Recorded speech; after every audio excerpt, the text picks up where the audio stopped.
Assalamualaikum warahmatullahi wabarakatuh. Perkenalkan nama saya Febriana Kesi Anjani Sinaga. Saya adalah santriwati angkatan 20 dari Pondok IT Indonesia. Di sini saya akan mereka pembelajaran 1 bulan di jurusan Customer Service yang dibimbing oleh Ukti Putri Cahaya Maulida. Selamat menonton. Di bab pertama yang saya pelajari itu tentang pengenalan customer service. Apa itu customer service? Yaitu pelayanan yang diberikan kepada customer untuk memberikan informasi atau bisa juga pelayanan yang mendetail tentang produk atau jasa dari suatu perusahaan. Apa saja alat tempur customer service? Yang pertama itu laptop, yang kedua HP, dan yang ketiga itu katalog produk. Apa peranan customer service? Yaitu melayani dari pertanyaan, pesanan, keluhan.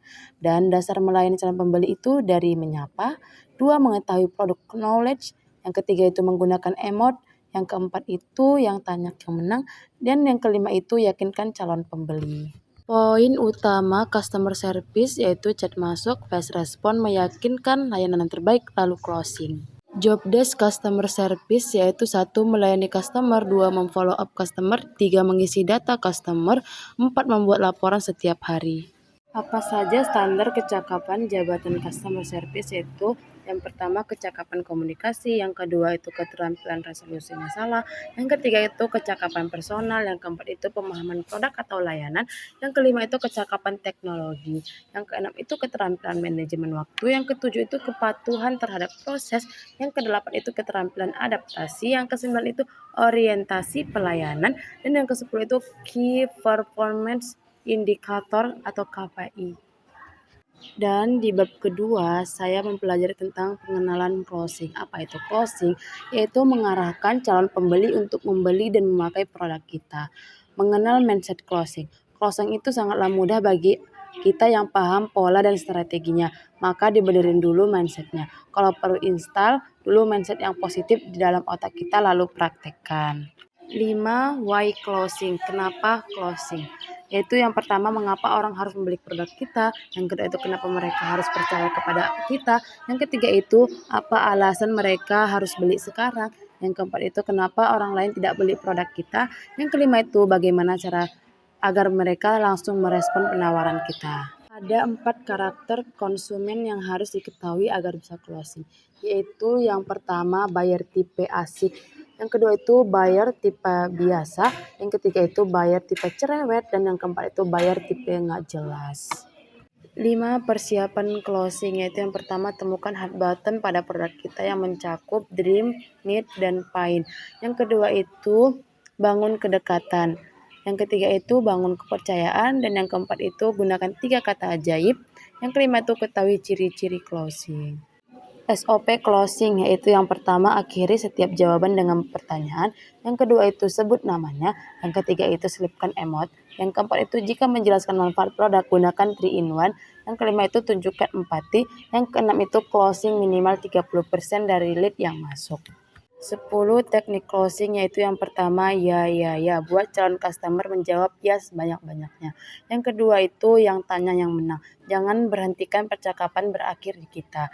Yang ketiga itu berikan banyak keuntungan. Yang keempat itu now or never. Mereka harus memutuskan saat itu juga, kalau tidak mereka akan menyesal.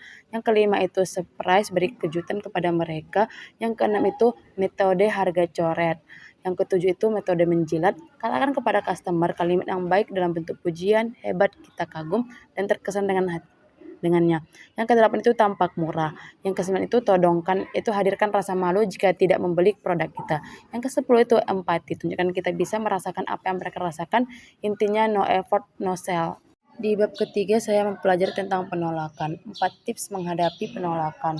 Apabila customer mengatakan mahal, jangan panik, percaya diri dengan harga yang kita tawarkan, dan gunakan kata-kata yang menyatakan produk kita pantas dengan harga tersebut. Yang kedua itu tanya suami atau istri atau tunggu gajian tuh kita buat konsumen menyadari produk kita itu dibutuhkan, membuat strategi now or never. Yang ketiga itu ketika customer mengatakan berat di ongkir, kita berikan pilihan yang membuat ongkir terkesan murah atau tawarkan untuk tidak membeli hanya satu tapi membeli lebih. Apabila customer mengatakan cash on delivery, kita tanyakan kenapa konsumen ingin COD. Yang kedua itu yakin baik dengan kata-kata maupun testimoni. Yang ketiga itu jika tidak mau jangan dipaksa, itu akan membuat kita terkesan kurang profesional. Di bab keempat saya mempelajari tentang script customer service. Tips membuat script customer service yaitu pahami produk atau jasa yang ditawarkan. Yang kedua itu pahami siapa calon pembeli kita. Yang ketiga itu pahami manfaat produk atau jasa kita.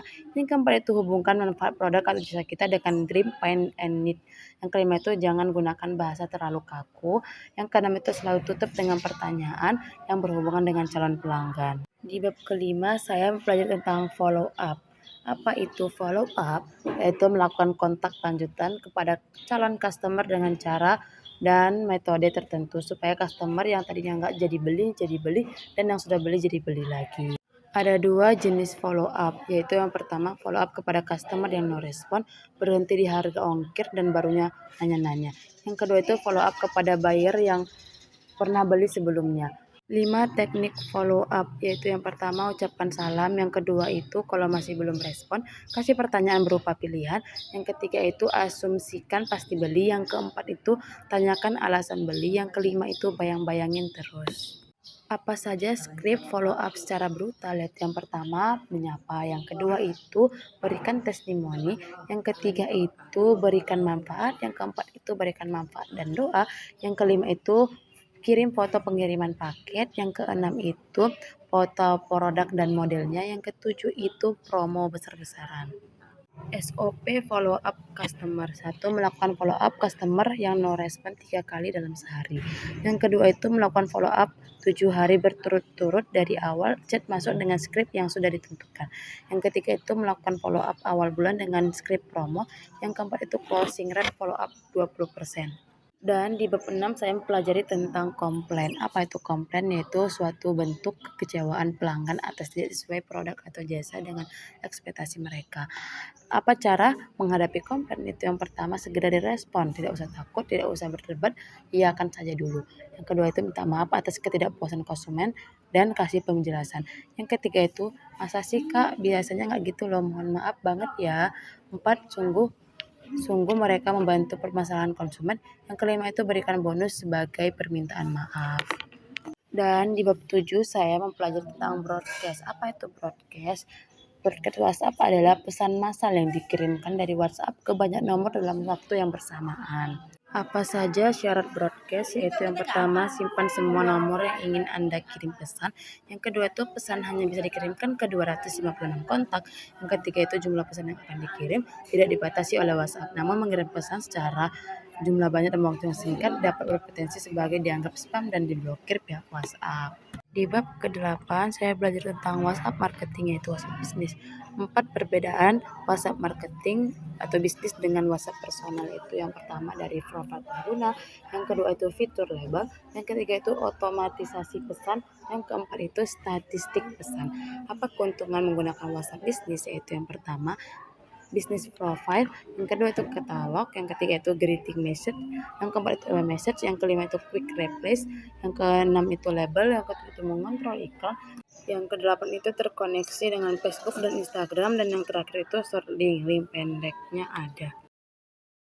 Selama saya berada di pondok IT ini, banyak kesan yang dapat saya rasakan. Pertama-tama saya merasa sangat bersyukur dapat bergabung di lingkungan Islami yang mendukung pembelajaran dan perkembangan diri saya, terutama dalam bidang teknologi informasi.